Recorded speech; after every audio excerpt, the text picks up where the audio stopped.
bonjour, bienvenue pour cette rencontre avec Andreï Kourkov. Je suis très heureux de présenter Andreï cet après-midi. Andreï Kourkov qui vient de publier chez Liana Levy ce livre intitulé Vilnius, Paris, Londres. Et comme vous l'avez vu dans le programme du salon, il est présenté comme une aventure européenne. Et en effet, c'est toute une aventure européenne très passionnante et très surprenante. Andreï Kourkov est né en ce qu'on appelait l'URSS autrefois, pas loin de Leningrad, mais a grandi à Kiev, est un auteur ukrainien qui écrit en russe, qui est traduit en français du russe par Paul Lequesne, depuis tous ses livres, depuis le... C'est le... Non Attends.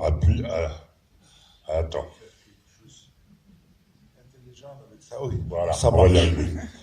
Les derniers 5 livres sont traduits par Paul Lequesne et je suis très content parce que c'est un très bon traduction. C'est une très belle traduction, en tout cas autant que je puisse en juger. Et Andreï est capable d'en juger, d'autant plus qu'il est un polyglotte effréné, puisque comme vous allez le voir, il parle parfaitement français. C'est pas vrai. Je suis un mini-glotte, pas polyglotte. Il parle japonais, il parle plein de choses, il a plein de talents. Et il a un talent aussi particulier, c'est d'aborder des questions contemporaines assez graves, puisque là on parle d'une aventure européenne et vous allez voir qu'il se passe beaucoup de choses, avec un humour un peu décalé, avec une vision très particulière. Depuis son premier livre, Le Pingouin, le premier livre traduit, en tout cas en français, Le Pingouin, qui était paru en 2000, si je me souviens, en 2000, et qui avait eu un très grand succès. Andreï a publié de nombreux livres en français, toujours autant de succès. Des livres un petit peu assez différents les uns des autres, j'allais dire qu'ils sont tous marqués par cette forme d'humour, cette vision décalée de la société. Et puis il y a des livres plus graves, parce qu'il y a un journal aussi, le précédent, le journal sur l'Ukraine, et qui est un petit peu à part. On en parlera peut-être un tout petit peu. Avant de commencer ce débat, je voudrais tout simplement, puisque Andreï parle parfaitement français, je voudrais lui demander de lire un petit extrait du livre qui va permettre de situer, pour ceux qui ne l'ont pas lu, cette histoire. Parce que la plupart des livres d'Andreï Kourkov se passent en Ukraine, ou parlent de l'Ukraine, beaucoup d'entre eux en tout cas, et celui-là, curieusement, prend sa source en Lituanie. Alors, la Lituanie, en décembre 2007, c'est-à-dire le moment même où la Lituanie et les pays baltes vont adhérer à l'Europe, à la communauté européenne, et donc à l'espace de Schengen, et où les frontières vont disparaître. Et que peut faire à ce moment-là que peut faire toute la jeunesse lituanienne qui rêvait déjà de pouvoir circuler librement à travers toute l'Europe? Eh bien, c'est de partir, tenter sa chance, essayer de vivre une nouvelle vie à Paris, par exemple, à Londres, ou en Italie. Là, ça va être plus compliqué, ça va pas se faire.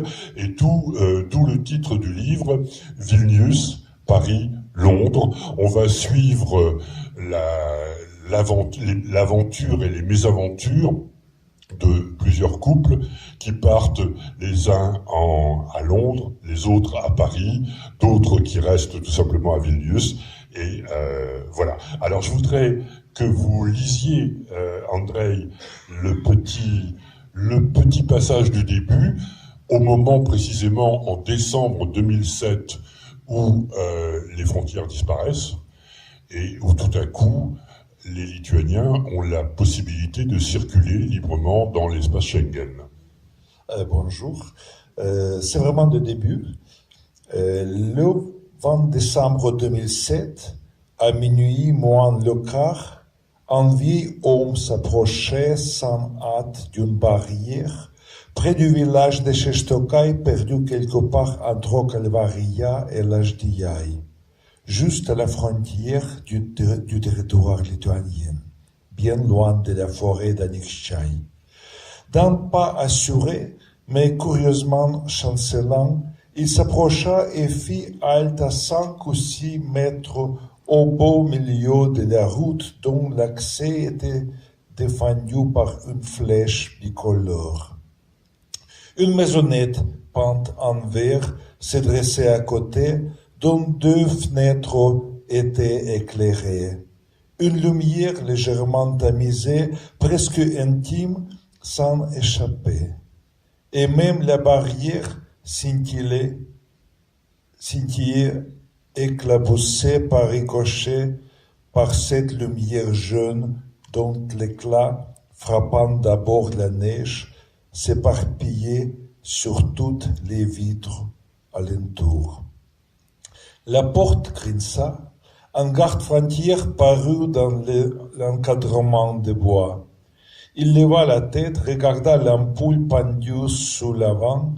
Il doit avoir gelé, songea-t-il.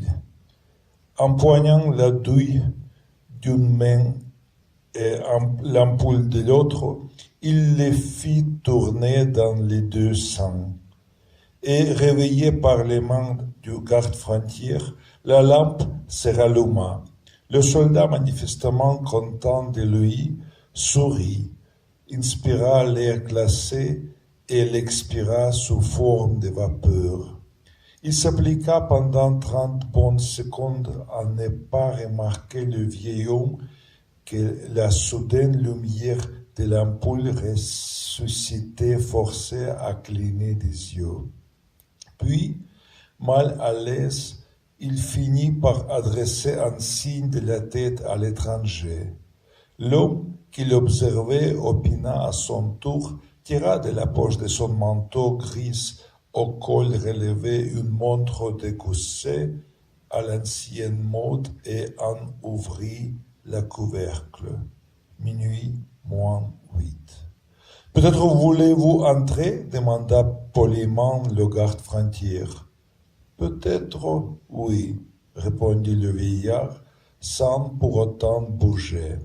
Ah bien, venez. Nous avons du thé et même un truc un peu plus fort. Comment ça s'exclama l'autre surpris. Vous êtes prêt à inviter tout le monde à la file? Et puis, est-il bien permis de boire à la frontière? Aujourd'hui, on peut, soupira le soldat. Aujourd'hui, c'est une journée comme ça où c'est possible. Il s'engouffra dans la maisonnette.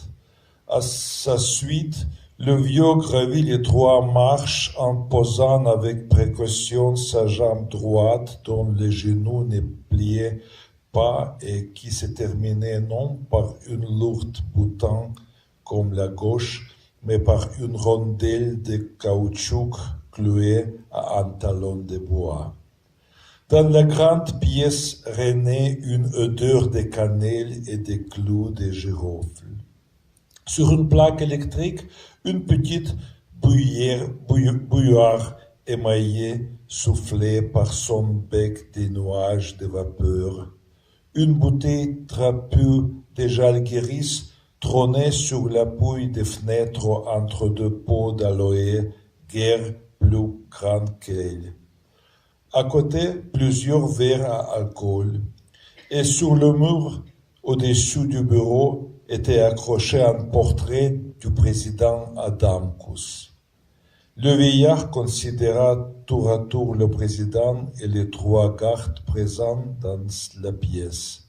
« Est-ce ainsi qu'on surveille une frontière ?» demanda-t-il perplexe. « Nous fermons, » expliqua le plus gradé d'une voix pleine de tristesse en écartant les bras en signe d'impuissance. « Vous fermez la frontière ? Au contraire, nous l'ouvrons, mais nous fermons le poste frontière, dit le deuxième. Et où va-t-on vous affecter? Ce sera différent pour chacun, soupira le troisième, mais moi, je m'en irai sûrement de l'autre côté, à l'étranger. Il jeta un regard désabusé par la fenêtre. Oui, il y a sans doute des pays qui manquent de gardes-frontières, déclara le vieil homme d'une voix songeuse après un bref silence. Mais ces pays-là, ou bien sont malades, ou bien sont trop grands, si ce n'est pire. Ce vieux homme, il s'appelle Koukoutis, il est un des personnages très importants dans leur roman, et je vais lire encore très court extrait avec lui. Après, il était le premier lituanien dans le roman qui traversait la frontière sans montrant son passeport. Soudain, Koukoutis entendit un cheval s'ébrouer derrière lui. Distrait de ses méditations, il s'écarta d'un pas pour lui céder le passage. « Oh !» cria le paysan à cheval en tirant les rênes à lui. « Shadai !» dit l'homme en invitant de la main Koukoutis à monter dans le chariot. Le ciel au-devant s'était éclairci. Les lourdes nuées avaient épuisé toutes leurs réserves de neige, et bien que la route en fût encore jonchée, les flocons, au lieu d'y rester sages, roulaient sans cesse et découvraient les arêtes vives des ornières creusées à l'automne et gelées par le vent d'hiver. « Où vas-tu » demanda le cocher. « Tout droit, » répondit Koukoutis, « à Paris. » L'autre tourna la tête. Un léger sourire s'esquissa sur ses lèvres. « C'est loin, bien plus loin que Varsovie. Que vas-tu faire là-bas ? » « Je vais à un enterrement. »« Tu arriveras trop tard. »« Non, il n'est pas encore mort. »« Qui ça ? » ?»« Le défunt. Le défunt est encore en vie. » Ah, voilà. Je pense que c'est une très bonne introduction au livre et à l'œuvre en général d'Andreï Kourkov, le désespoir de gardes-frontières mis au chômage par l'ouverture des frontières précisément, et qui se console en se disant il y aura toujours des pays qui auront besoin de gardes-frontières. Alors voilà, c'est une façon comique de parler de sujets graves, puisqu'on est en plein quand même dans un sujet extrêmement grave. Les frontières, on en parle beaucoup maintenant, et on en a peut-être plus maintenant qu'il y a un certain temps. La première chose qui m'a surprise, Andreï Kourkov, c'est de voir que pourquoi avoir choisi la Lituanie ? Vous avez une espèce de tropisme lituanien, mais jusqu'à présent, j'étais habitué à lire des livres d'Andreï Kourkov qui traitaient de l'Ukraine, soit le zoo de Kiev, soit le pingouin, soit toutes sortes de scènes qui se passaient en Ukraine. Pourquoi la Lituanie ? Oui, il y a quelques raisons, et en plus une histoire un peu longue. Mais je vais essayer de raconter en bref. À partir de l'âge de 6 ans, j'écrivais des poèmes. Et à 15 ans, j'adorais les poèmes des poètes morts classiques russes comme Akhmatova, Tsvetaeva, Pasternak, Balmont, tout ça. Je fais des études dans l'école musicale et j'ai composé des chansons avec des poèmes que j'aimais. Et un jour, dans une librairie poésie qui n'existe plus à Kiev, dans le centre, j'ai trouvé un bouquin avec collection des poèmes par un poète inconnu lituanien, Marcelius Martinaitis. J'ai lu quelques poèmes et je les adorais parce que c'était vraiment les poèmes je pense, du début du XXe siècle, sans trace des choses soviétiques, très, qu'on peut dire, fataliste, mais romantique dans le même sens, très spécial. J'ai décidé tout de suite que ça sera être un de mes poètes préférés. Et je composais une trentaine de chansons avec des poèmes de Marcelius Martinaitis. Et j'ai pas cherché l'information sur le poète. Et 45 après, 45 ou 35, je ne me souviens pas, mais c'était en 2005, je suis devenu un ami avec l'ambassadeur de Lituanie. en Ukraine, qui a acheté pour l'ambassade un grand piano, et on a fêté ça avec whisky. Et je lui dis que si tu veux, je peux te chanter une de mes chansons presque d'adolescence, parce que pour cette chanson, j'ai pris les mots, la traduction russe des poèmes d'un vieil poète lituanien Marcelius Martinaitis, qui peut-être était mort encore avant la révolution de 2017. Et il a dit, non, il est en vie. Je dis, comment? Non, il est en vie, il est vieux, mais nous sommes amis, si tu veux, je peux lui appeler. Et j'étais choqué. J'ai pris encore un verre de whisky. Et il m'a dit, tu vas jouer et chanter, mais pas dans le micro, mais dans le portable, il va à côté. Il a appelé lui. Je ne savais pas qu'il était près de Vilnius avec sa femme Grażyna. Et je chantais, je n'ai pas de voix, mais après whisky, je chante très haut. Et je chantais une ou deux chansons, et Marcelius m'a dit que c'était très bon, les messages. Il n'a pas dit que sa femme, pas du tout, n'aimait pas mon style. Mais, oui. Et en fait, c'était le temps de la révolution orange. Lituanie a aidé beaucoup on peut dire, aux révolutionnaires, aux pro-européens. Et je suis invité quelques fois au début pour les conférences politiques. J'ai rencontré le président Adam Kous et des autres politiciens, tout ça. Et j'ai tombé un peu intéressé, amoureux du pays parce que je trouvais si beaucoup des informations drôles et absurdes. Comme ça, j'étais simplement au début fasciné, mais j'essayais chaque fois que je suis allé à Vilnius, j'essayais de rencontrer Marcelius Martinaitis, mais il était jamais là, accessible. Il était à l'étranger ou malade, ou il était très occupé. Et je parlais avec lui par téléphone 10 ans. 10 ans, à 2015, en mai. En fait, je commençais à écrire ce livre en 2012 parce que tous mes amis lituaniens, et il y en a beaucoup, ils me disent que personne en Europe ne sait pas l'histoire de Lituanie. L'Europe a oublié que le Grand-Duché de Lituanie était le plus grand État européen au XIVe siècle, au XVe siècle, et c'était un État de mer Baltique jusqu'à mer Noire, avec Autriche d'aujourd'hui, Pologne d'aujourd'hui, Ukraine d'aujourd'hui, et tout ça, oui, la Russie. Tu sais ça? Non. Non, je ne savais pas. Ouais.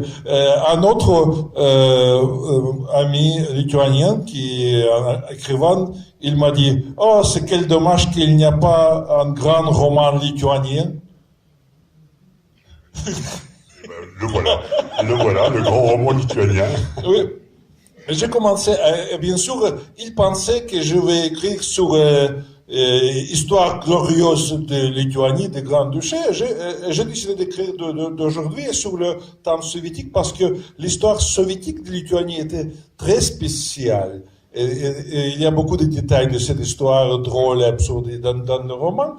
Mais le problème le plus grave de Lituanie, c'est le fait qu'après 1991, après la chute de l'Union soviétique, Lituanie, un petit pays maintenant, a perdu 30% des populations. C'est drôle parce que j'habite à Kiev, où, avec agglomération, il y a 5 millions d'habitants, et en Lituanie, en tout, il y a 2 millions 700 habitants. Dans le pays tout entier. Oui.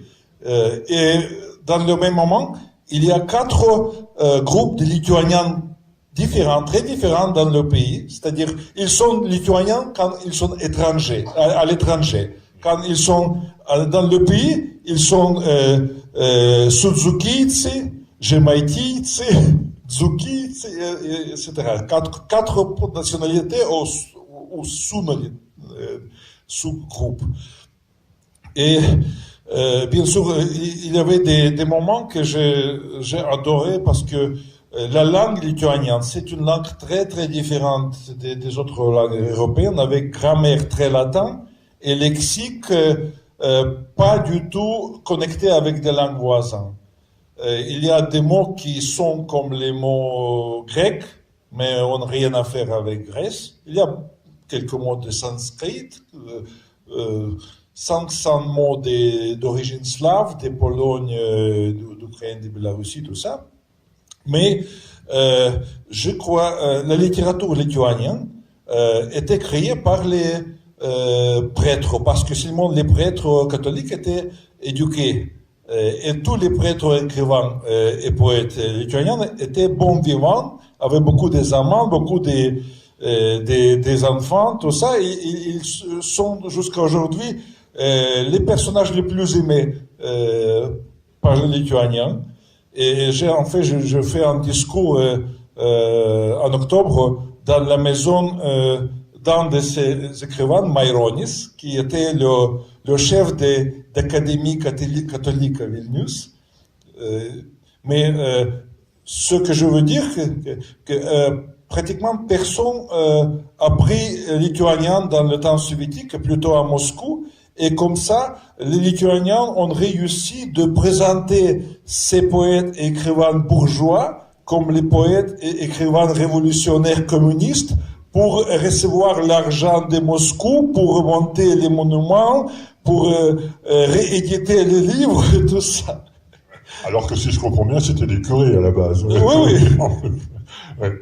Mais Andrei, on comprend... Ah oui, non, une autre chose, la dernière chose, en 2014, à 2012, après j'ai commencé à écrire, je pensais qu'on manque. J'ai décidé que j'aurais 3 jeunes couples lituaniens qui rêvent d'aller dans le monde occidental. Après, la Lituanie est déjà devenue le membre de l'Union européenne, et je manquais un personnage très important, et je pensais des Kukutis, et j'ai appelé Marcelius Martinaitis et demandé si je peux prendre Kukutis dans le roman comme un personnage du roman, avec un peu de détails de sa biographie pris des poèmes de Marcelius, mais avec une autre mission que je vais inventer, la mission. Mais pourquoi demander cette permission? Kukutis, c'était un des personnages de ce poète? Oui, c'est lui qui a inventé Kukutis. Ah oui, d'accord. Ah oui, alors ça, effectivement... Et il a dit, oui, bien sûr, tu peux faire avec lui ce que tu veux.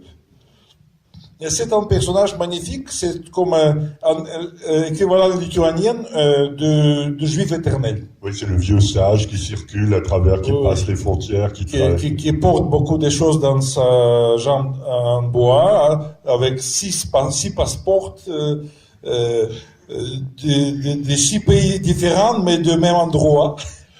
Notre rencontre aujourd'hui, Andrei, s'intitule Une aventure européenne. Mais j'ai l'impression tout de même que dans cet amour pour la Lituanie, il y a aussi une espèce de projection de l'Ukraine. Parce que la problématique, il y a quand même quelque chose de semblable.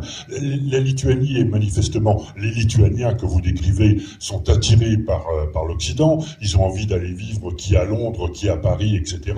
L'Ukraine est aussi coincée dans une situation attirée d'un côté par l'Europe et menacée, ou en tout cas par la Russie.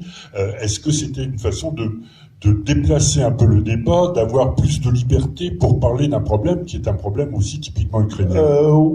Je pense oui, parce que en fait, 6 mois après l'apparition du livre en Ukraine, les Ukrainiens ont reçu le droit de voyager dans l'espace Schengen sans visa.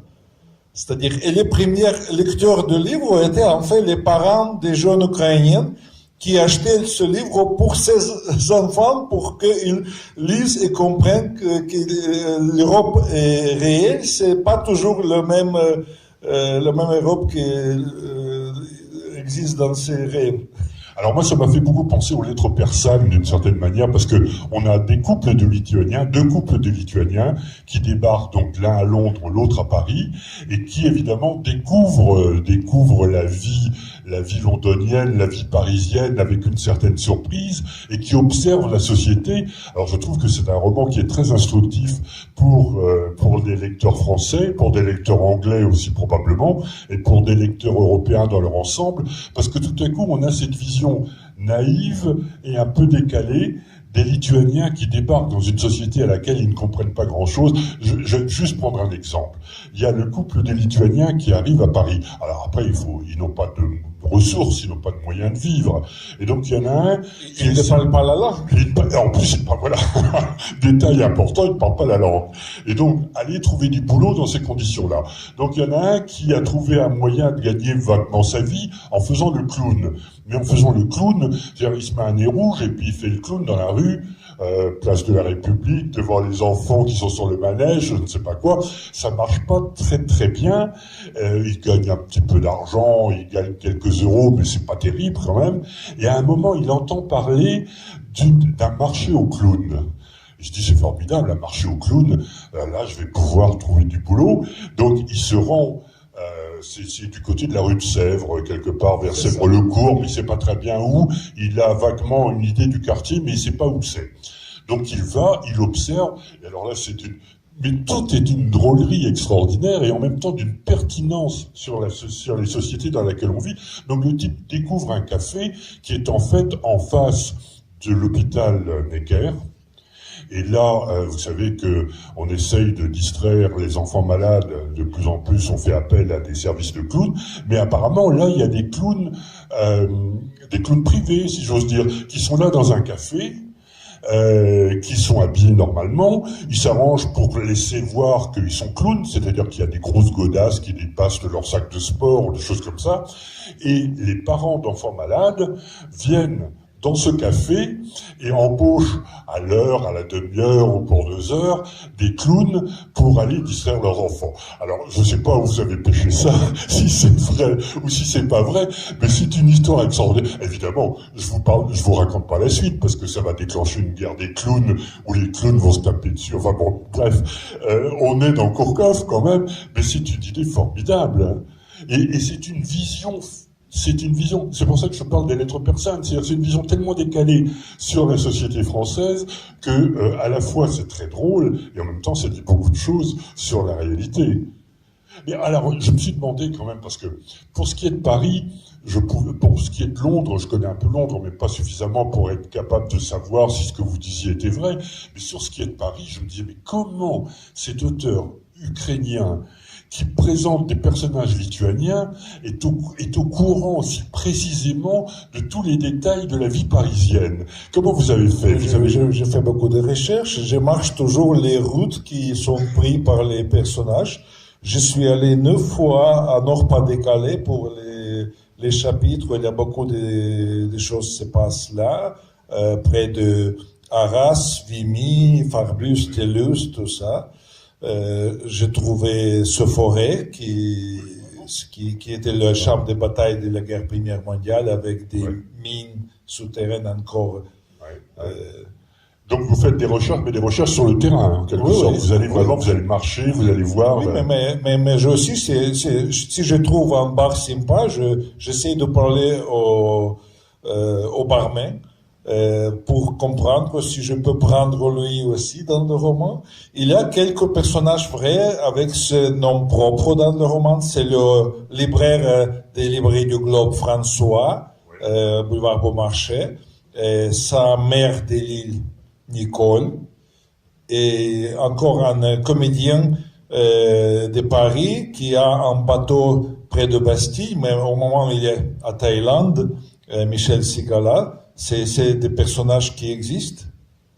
Ah oui, mais on apprend plein de choses, on découvre plein de choses sur la France et sur Paris, c'est extraordinaire. Cette veine humoristique que vous, je dirais plus sarcastique alors que humoristique, ça vient d'où, Andrei? Parce que, est-ce que c'est une tradition, est-ce que c'est la tradition d'Isaac Babel, de Ilf Petrov,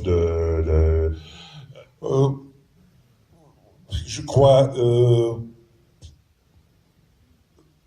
la chose première, c'est peut-être le fait que j'étais né un optimiste pathologique. Et ça, à l'âge ça se soigne, hein, oui, dans le temps soviétique, à l'âge de 3 ans, 4 ans, je chantais dans le transport public et ma mère essayait toujours de m'arrêter. Parce que j'étais très heureux.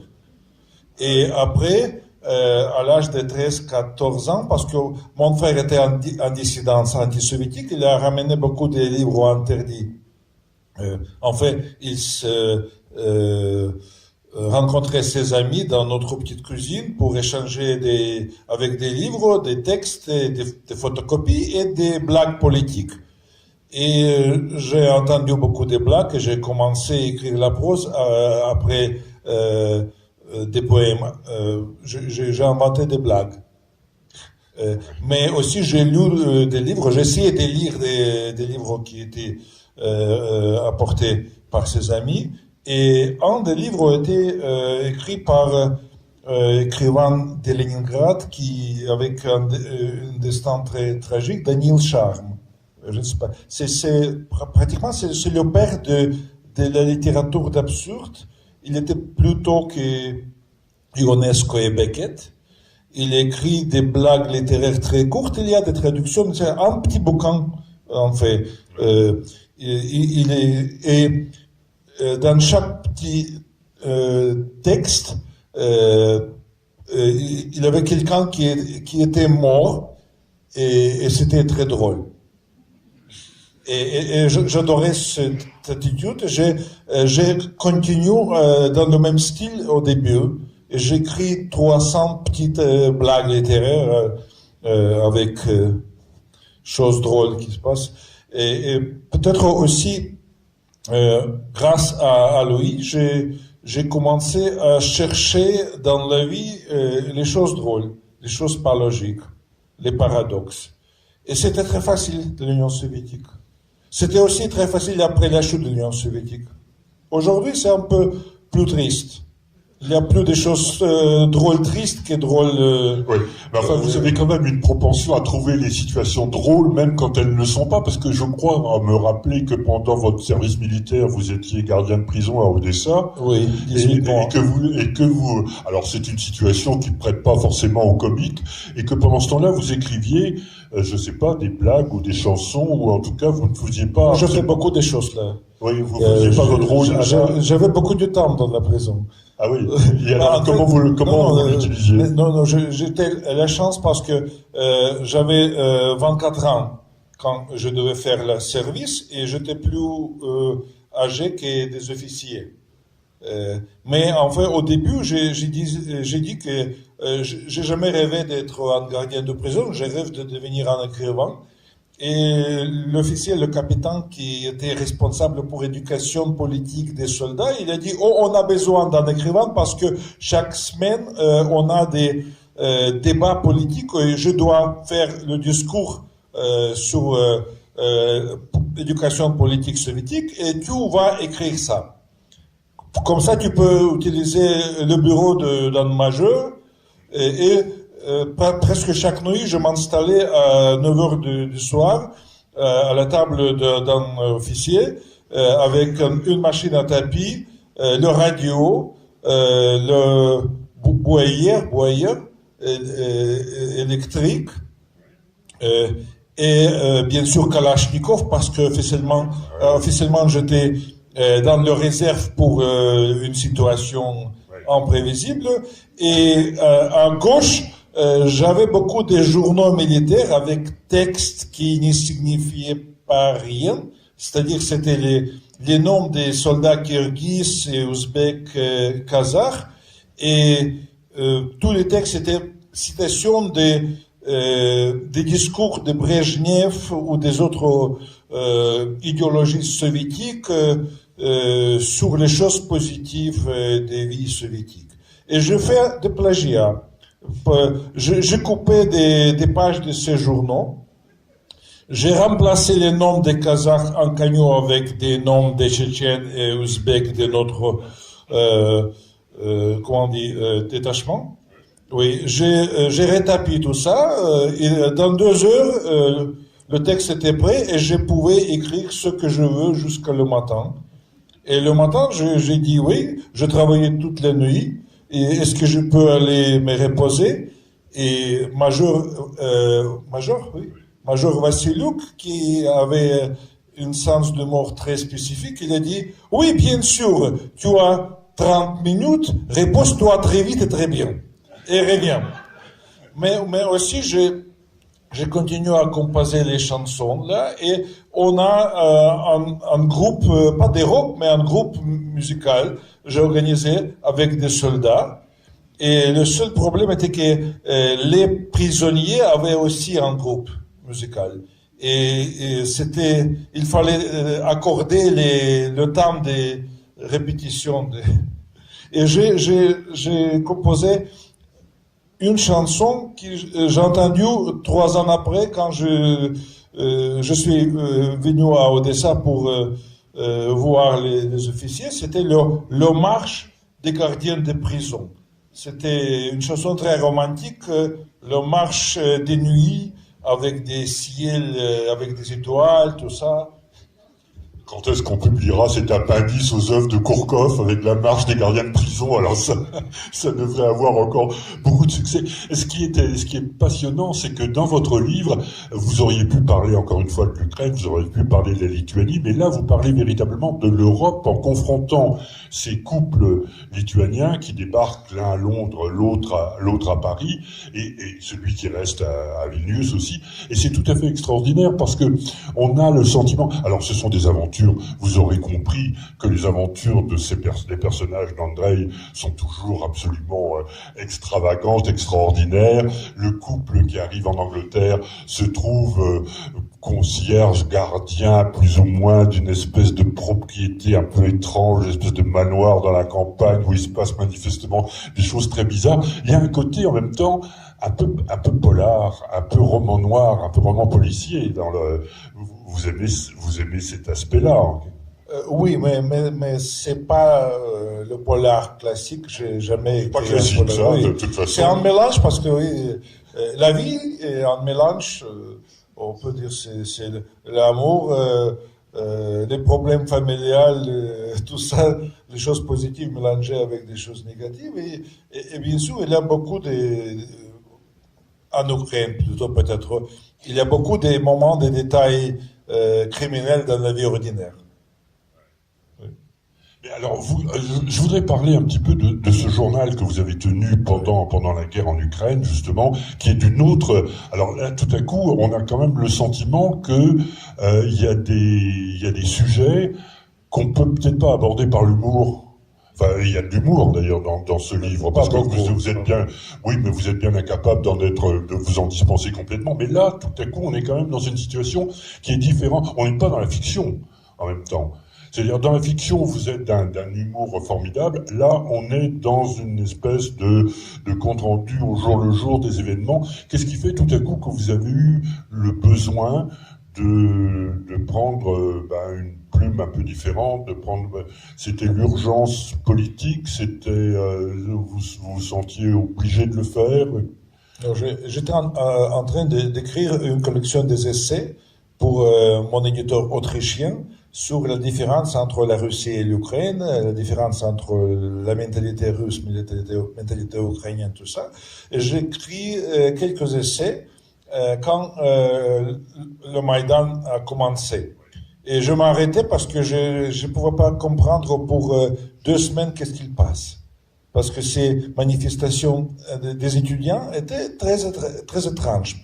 Il disait pendant toutes les rencontres, tous les manifs, les étudiants, les chefs des étudiants, que nous ne sommes pas les manifestants politiques. Il ne voulait pas donner la parole aux politiciens d'opposition. Et à cause de ça, l'opposition a annoncé que les étudiants sont manipulés par l'administration présidentielle de Yanukovych pour montrer qu'il y a un peu de protestation, mais c'est pas très grave. Et après 2 semaines, il y avait l'incident pendant la nuit sur le Maïdan quand les étudiants, mais aussi les adultes étaient attaqué, agressé par la police très gravement. Il y avait 35 personnes menées à l'hôpital et 35 personnes détenues. Et après ce moment, c'était le début c'était le matin du 29 novembre, le vrai Maïdan commençait. Mais le 23 novembre, j'ai appelé mon éditeur autrichien et dit que je ne sais pas qu'est-ce qu'il passe et je ne peux pas continuer avec des essais. Peut-être on peut faire un livre avec mon journal parce que j'écris le journal à partir de l'âge de 15 ans et j'ai expliqué je vais essayer d'écrire des choses plus de faits et plus des choses objectives parce que j'habite près de Maïdan, 5 minutes à pied. Je pouvais aller 3 fois par jour, parfois à nuit là, pour parler aux gens. Il a dit oui. Et on a décidé que je vais écrire chaque nuit et envoyer le texte sur le jour précédent au traducteur allemand à Berlin, Stefan Peilich, mais j'ai partagé cette information avec Liana Levy. Elle a dit oui, on veut faire ça aussi. Et chaque nuit, j'ai envoyé la description de journée à Berlin et à Paris. Et on a décidé que le dernier jour dans le journal pour la publication sera le 24 avril, un jour après mon anniversaire. Et je ne sais pas qu'est-ce qu'il va passer demain, chaque fois. J'ai essayé d'envisager. C'était toujours, je me trompais presque toujours, mais je voyageais aussi en Ukraine. Et aussi pour écrire comme un journal normal, pour moi atypique, j'écrivais beaucoup de choses qui s'est passées dans ma famille, avec mes enfants, ma femme, des amis, en pensant que je vais couper tout ça avant la publication. Mais parce qu'en mars, en fait, la situation était très dramatique et en avril, c'était déjà la guerre, j'ai oublié de faire ça. Et comme ça, les éditions allemandes et françaises, c'est les éditions intégrales, comment on dit. Oui. Et les Anglais ont coupé les épisodes avec ma famille, avec des enfants, sans me dire, pour protéger les enfants. Parce que les maisons d'édition américaines et anglaises, ils ont toujours peur des processus légaux. Cela dit, c'est un livre très étonnant. Vous imaginez ce livre écrit au jour le jour, envoyé directement, donc le journal de Maïdan qui est paru chez Liana Levy, qui est le livre précédent d'Andrei Kourkov et qui évidemment est assez différent de celui dont nous parlons aujourd'hui. Mais vous parlez, Andrei, d'un journal que vous tenez depuis l'âge de 15 ans. Ce journal, en quoi consiste-t-il? C'est un journal, c'est une observation une observation politique, c'est un journal, non? Pas du tout. C'est la vie quotidienne, c'est les rencontres avec mes amis, les pique-niques, les voyages. Il y a beaucoup de notes de voyage parce que quand je ne pouvais pas voyager à l'étranger, je voyageais beaucoup par autostop, dans l'Union soviétique, pas seulement en autostop, mais aussi avec des avions, des trains, tout ça. Et il n'y a pas beaucoup de choses politiques. Il y a des blagues aussi, notées pour la mémoire. Oui. Mais dans le journal, il y a aussi des choses un peu drôles et vraies. Parce que je me souviens maintenant en matin, pendant la journée, au début, je devais ramener mes enfants, mes fils à l'école. Après, j'ai garé ma voiture dans le cours de la maison et parti pour la révolution, on dit. Et un matin, j'ai conduit les enfants. Et mon fils Anton m'a demandé qui était mieux, papa, Staline ou Lénine? Et j'ai répondu automatiquement, bien sûr, Lénine. Et Théo, l'autre fils, a demandé pourquoi. J'ai dit oui, il était mort plus tôt. Et dans quelques heures, ils sont revenus de l'école et avec une grande histoire. Il parlait de politique à l'âge de 10 ans et 13 ans, toute la journée avec des professeurs.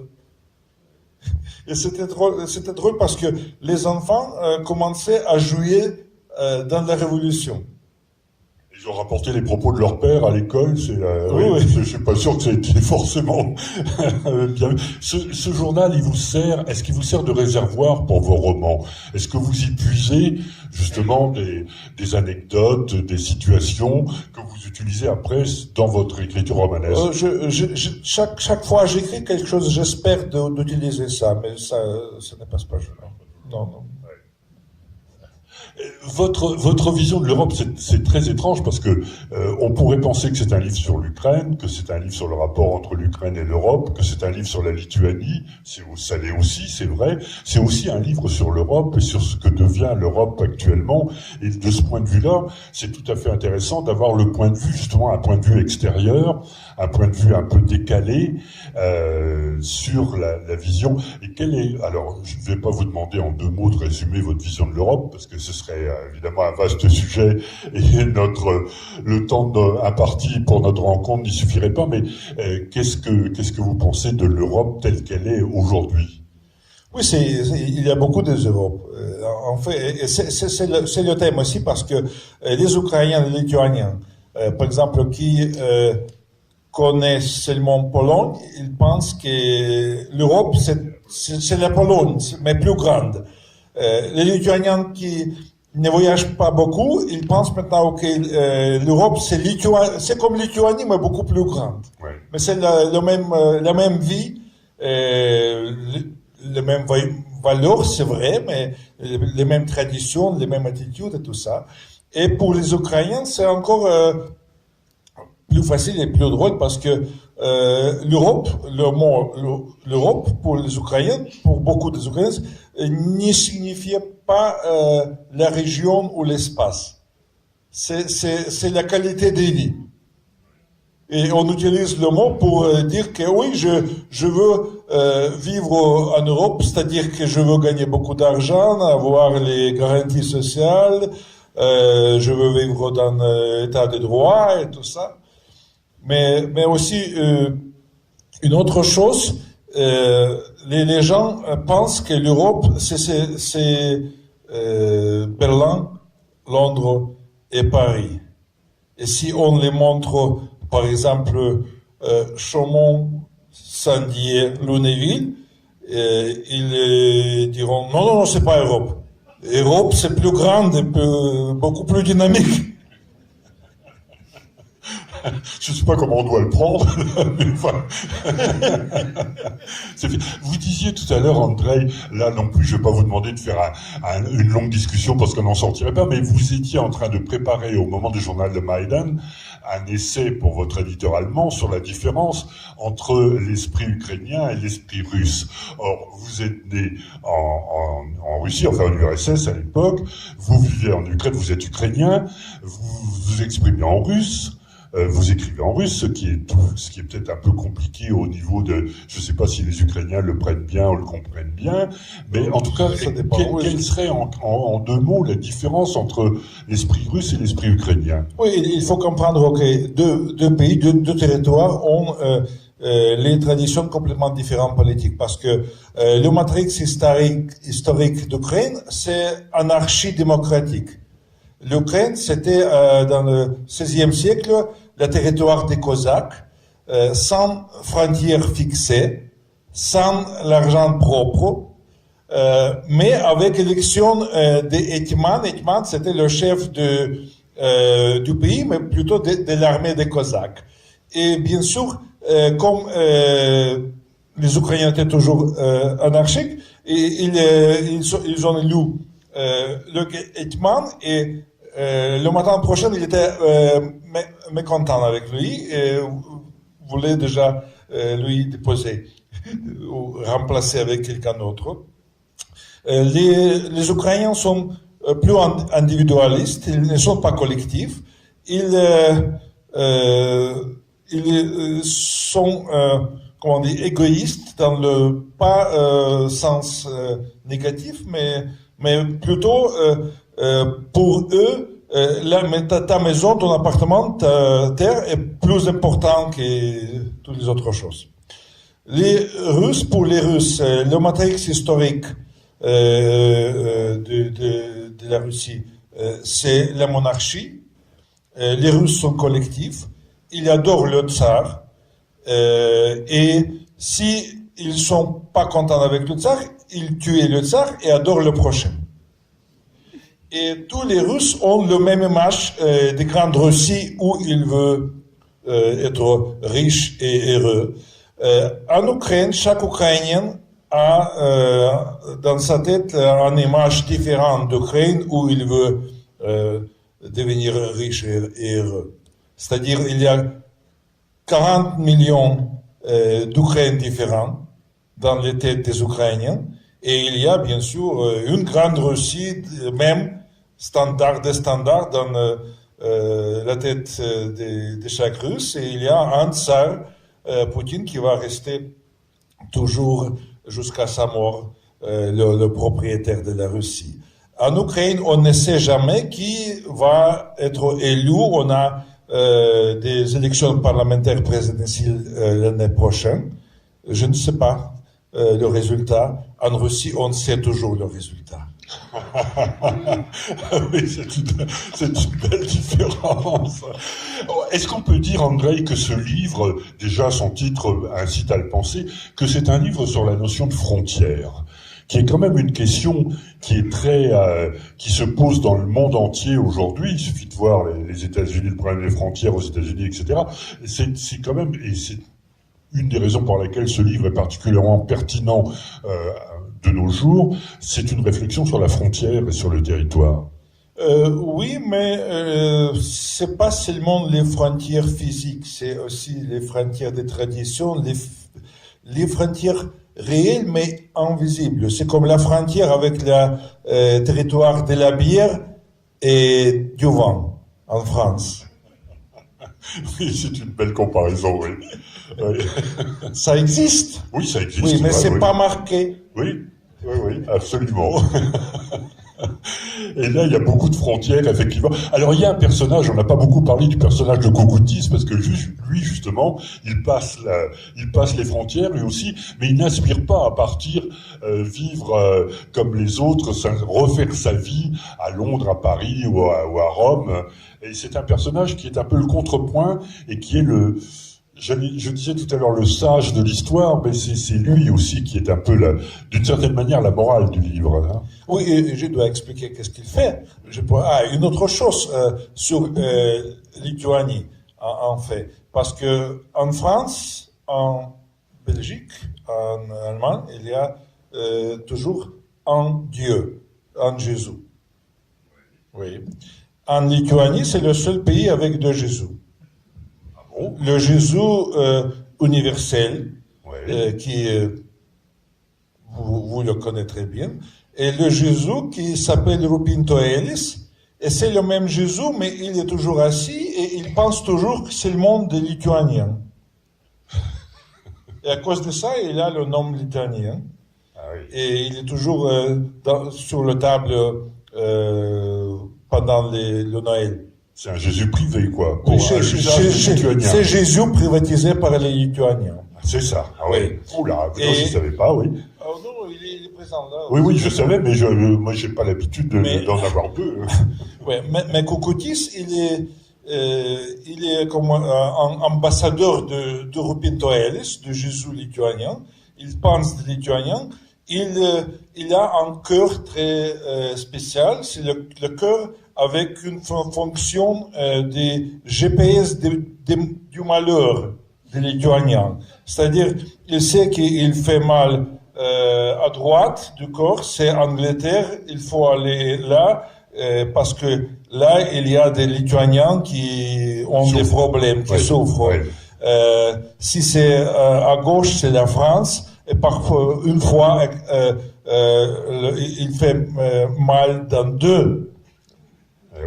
deux points de corps, et pour ça, il faut décider où il faut aller. Il a peur des vols, des avions.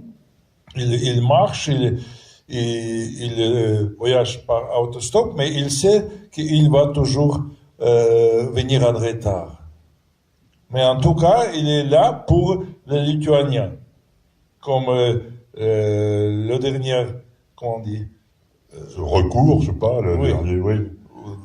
Last hope. Oui, oui, Oui. le dernier secours possible, quoi. Oui, oui, absolument. Le GPS du malheur, il fallait y penser quand même. C'est excellent. En même temps, alors c'est étonnant parce que c'est un livre qui est à la fois, on trouve tout dedans. Je serais incapable de dire si c'est un livre, bon, c'est un livre drôle, ça c'est évident. C'est un livre qui est très instructif en même temps sur la situation politique de l'Europe, pas seulement de la Lituanie, mais c'est un livre dont on ne peut pas conclure à la fin si c'est un livre optimiste, désespéré, lucide. Il y a tout ça est dedans, et c'est pas un constat particulièrement sinistre. C'est pas non plus d'une joie naïve. Enfin, tout est mélangé en quelque sorte. Oui, il n'y a pas d'idéologie, c'est-à-dire c'est pas un roman anti-européen, pas du tout. En fait, c'est un roman pro-européen, mais aussi c'est un roman sur l'Europe comme vue des ciels. C'est-à-dire avec des grands mouvements, de grandes migrations de gens, comme 1 million de Polonais sont partis pour Angleterre pour devenir les meilleurs plumbers, installeurs. Oui, je sais pas comment. Installateurs, parce que les meilleurs installateurs d'Angleterre, c'est les Polonais. Oui, oui. En France aussi. Oui. Le résultat, 1 million des Ukrainiens sont partis pour Pologne, pour travailler là, pour les remplacer là. Et je ne sais pas qui va venir, peut-être c'est la Russie qui va venir en Ukraine pour remplacer tous les Ukrainiens qui sont partis pour Pologne. Ouais. Et le mouvement comme ça, parce que en Pologne, il y a 3 ans, j'ai rencontré des officiants, des garçons dans le restaurant d'Espagne. Et j'ai demandé pourquoi ils sont ici, parce que les salaires sont petits en Pologne. C'est pas Grèce ou France ou Angleterre. Et le mec m'a dit oui, mais c'est mieux que rien. Ouais. C'est-à-dire que s'il y a des gens d'Espagne qui cherchent le travail en Pologne, les Polonais en Angleterre, et les Lituaniens sont en Irlande, Norvège, tout ça, on reçoit comme résultat une société complètement différente il y a 30 ans, 40 ans. C'est-à-dire, par exemple, quand le livre va sortir en Angleterre, les Anglais seront très fâchés avec moi. Oui, il y a quelques raisons, oui. Oui, parce que il y a beaucoup d'Angleterre dans le roman, mais il n'y a pas des Anglais. Et aussi, les personnages ne peuvent pas trouver les Anglais en Angleterre. C'est vrai que tous les personnages sont pakistanais, sont lituaniens, etc. C'est assez. En même temps, je parlais tout à l'heure d'un livre sur les frontières. On pourrait dire aussi que c'est un livre sur le thème de la migration. Oui. Sur le thème des migrants, et qui, voilà, on peut penser que c'est une espèce de pochade, que c'est un livre très amusant, etc. C'est aussi un livre très grave sur un problème auquel tout le monde entier est confronté. Pas sur les réfugiés, c'est une autre chose. Oui, c'est la migration européenne, et une des idées qu'il ne faut pas avoir peur de cette migration, en fait. Vous-même, vous êtes, alors je disais tout à l'heure que vous êtes ukrainien, d'expression russe, mais amoureux de la Lituanie, connaissant Paris comme votre poche, connaissant Londres, vous êtes un grand voyageur, vous êtes un véritable Européen pour le coup. Oui. Mais pour moi aussi, Kukutis, c'est un Européen idéal. Ouais. Et je veux prendre lui comme exemple. Ouais. Parce que je passe 6 mois par an à l'étranger, Ouais. 6 mois chez moi. Et il y a des endroits, il y a des cafés, aussi à Paris, à Berlin, où je connais les propriétaires déjà 20 ans, 25 ans. Les libres, plutôt des libraires, bien sûr. Ouais, oui, plutôt des libraires. Oui, même, et même dans des endroits reculés de la campagne française, je peux en témoigner, puisque on s'y est retrouvés parfois, tous les deux, il y a déjà quelques années. En tout cas, merci beaucoup Andrei Gorkov. Je rappelle donc que ce livre Vilnius, Paris, Londres, publié chez Liana Levy, comme tous les livres d'Andrei Gorkov, est traduit par